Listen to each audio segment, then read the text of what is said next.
Nous sommes ici présents dans ce sommet du tourisme, de ce forum du tourisme, pour représenter le Conseil national de l'Ordre des architectes.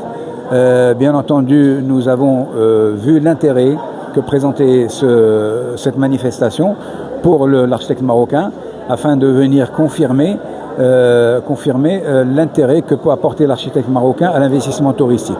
Ce sommet est exceptionnel parce qu'il regroupe énormément d'investisseurs, tous les prestataires de l'écosystème du tourisme, donc investisseurs, aménageurs, aussi bien internationaux que locaux.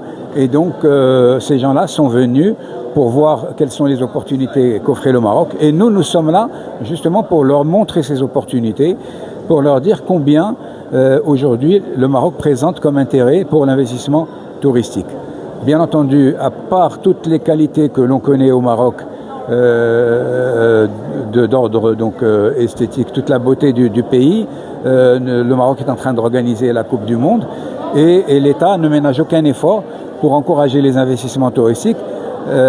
Nous sommes aujourd'hui, comme je l'ai déjà dit, pratiquement 20 millions de touristes et le Maroc compte arriver à un objectif de 26 millions d'ici à 2030.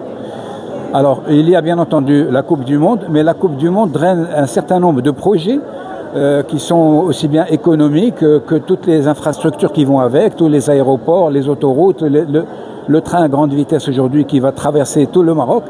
Et tous ces éléments-là sont des signes de développement qui ne trompent pas l'investisseur touristique quand il va voir le progrès que suit le Maroc.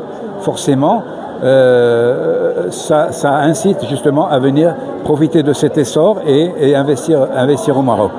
Les opportunités ne manquent pas, les belles villes ne manquent pas, Marrakech, Fès, toutes ont un intérêt aussi bien dans les médinas que dans l'architecture traditionnelle, et nous avons toute l'architecture vernaculaire de l'Atlas, du Rif, etc. Donc tout ça présente un intérêt pour le touriste, chose qu'il ne trouve pas en Europe ou qu'il trouve difficilement ailleurs.